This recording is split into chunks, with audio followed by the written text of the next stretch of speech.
युवा हैं, नौजवान हैं, इनसे भी कोई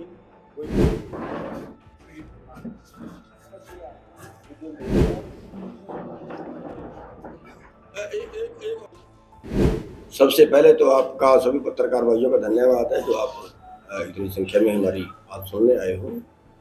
आज का जो मुद्दा है वो ये है कि हमने संयुक्त संघर्ष पार्टी का गठन किया है। गठन करने के पीछे जो कारण है वो ये है कि देश के अंदर जितनी राजनीतिक पार्टियां हैं वो सारी आज कारपोरेट की गुलाम हो गई। खासतौर पे जितनी आज तक सत्ता में पार्टियां रही, किसी ने जो निचला तबका है, गरीब है, किसान है, मजदूर है, रिक्शे वाला है, रेडी फड़ी वाला है, दुकान वाला है, उनके बारे पॉलिसी नहीं बनाई, कारपोरेट के बारे सारी पॉलिसियां बनी। और आज देश की जो हालत है वो राजनीति का व्यापारीकरण हो गया है। पैसे से सत्ता और सत्ता से पैसा, यानी या तो चौधर के लिए राजनीति करते हैं या पैसा कमाने के लिए राजनीति करते हैं। और इस तरह की नीति रखने से देश की आज जो पोजीशन है वो ये हो गई है कि आज 23 करोड़ लोग देश में ऐसे हो गए हैं जो 2 वक्त की रोटी खाने में सक्षम नहीं है। 80 करोड़ लोग ऐसे हो गए हैं जो सरकार के रेमो कर्म पे, सरकार की भीख पे जिंदा है। आज शिक्षा का व्यापारीकरण है, आज स्वास्थ्य का व्यापारीकरण है, आज खेती का भी व्यापारीकरण कर चले थे। तो आज 9 लोगों के पास 50 करोड़ लोगों के बराबर प्रॉपर्टी है। इन नीतियों को सुधारने की जरूरत है और राजनीति में जो है वो अच्छे लोगों को प्रवेश कराने की जरूरत है। सड़कों की लड़ाई अभी तक लड़ी, पिछले 32 साल से हम सड़कों की लड़ाई लड़ रहे हैं, लेकिन सड़कों की लड़ाई लड़ने से कानून को कुछ देर के लिए रुकवाया जा सकता है, कुछ देर के लिए उसको उससे राहत मिल सकती है, लेकिन बाद में फिर उसी ढर्रे पे आ जाते हैं और एक के बाद एक सरकार ऐसे कानून बना के जिससे आम जनता को निचोड़ा जा सके और बड़े पूंजीपतियों को पाला जा सके।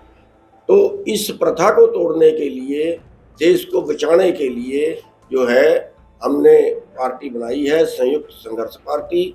और इसमें आपके माध्यम से हम सारे भाइयों को संदेश ये देना चाहते हैं कि जो लोग अपने देश को बचाने के लिए राजनीति करना चाहते हैं, बहुत से लोग तो पैसा कमाने के लिए या चौधर करने के लिए राजनीति करना चाहते हैं, लेकिन हमारा कहना है कि जो लोग देश को बचाने के लिए राजनीति करना चाहते हैं उन सबको एक मंच पे आना चाहिए, उन सबको सहयोग करना चाहिए, उन सबको पार्टी ज्वाइन करनी चाहिए।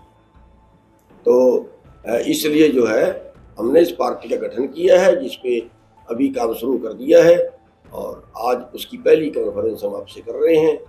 तो जिला वाइज जब हरियाणा के सभी जिलों में एक राउंड करेंगे, तो ये आज से शुरू कर दिया है। और आपके माध्यम से हम एक संदेश लोगों को देना चाहते हैं कि ये पार्टी गरीब लोगों के लिए, आम जनता के अधिकारों को सुरक्षित रखने के लिए बनाई गई है। सड़क की लड़ाई भी जारी रहेगी और विधानसभा संसद की लड़ाई भी जारी रहेगी। तो राम सिंह जी, आज हाई कोर्ट की दिए हुए समय सीमा का अंतिम दिन है, लेकिन हरियाणा सरकार कह रही है कि हम रास्ते नहीं खोलेंगे, बल्कि धारा 155 भी लगा दी है।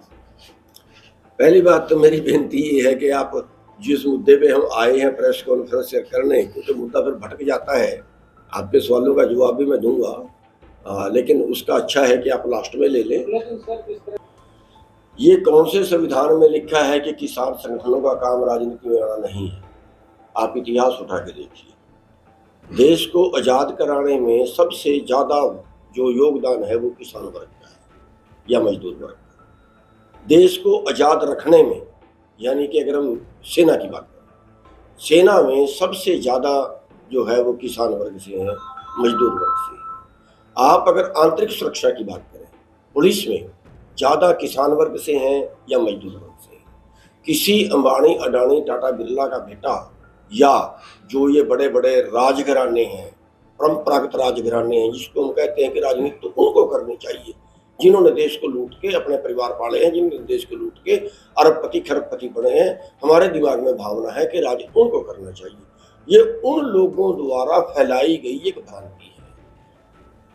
राज में तो आना ही किसान मजदूरों को चाहिए। क्यों? देश की आजादी की लड़ाई में हमें वोट का अधिकार मिला है, जिसकी वोट उसका राज। लेकिन क्या हुआ है इस भ्रांति से कि किसानों को राजनीति में नहीं आना चाहिए, जिसके नोट उसका राज हो गया। हम 80% वोट के मालिक हैं, अगर किसान मजदूर एक तरफ हो गए। 80% के वोट का मालिक भिखारी है, और 1% जिनकी वोट है, केवल 1%, वो उनके पास पूरे देश का पैसा है, पूरे देश की सत्ता है। आज पैसे वाले आधे लोग राज्यसभा के मेंबर हैं, पार्टी को 100 करोड़ देते हैं तो राज्यसभा को सीट खरीद लेते हैं, यानी राजनीति का व्यापारीकरण करते हैं। पैसे वाले का राज है, पैसे वाले की एडवर्टाइजमेंट है, और उन्होंने ये मिसगाइड कर दिया है जनता को कि किसानों को राजनीति में नहीं आना चाहिए। जो आदमी पिछले 20 साल से 30 साल से लोगों के लिए लड़ रहा है, अगर वो राजनीति में जाएगा तो कम से कम उनसे तो शुद्ध ही होगा। ये इस बात का तो कोई अर्थ ही नहीं निकलता कि किसानों को राजनीति में नहीं जाना चाहिए। जो लोग ये कहते हैं वो लोग किसी न किसी राजनीतिक पार्टी से जुड़े हुए हैं, और उनको ये सोचते हैं कि अगर ये लोग राजनीति में आ गए तो फिर ये कुछ करके दिखा देंगे। और जब दोनों के काम का कंपटीशन होगा, परंपरागत राजनीति राजघराने और जो किसान राजनीति में जाएं, उनके जब काम का कंपटीशन होगा तो फिर जनता एकदम बदल कर दिमाग बदल जाएगा। इसलिए किसान राजनीति में नहीं आना चाहिए, ये वो भ्रांति है।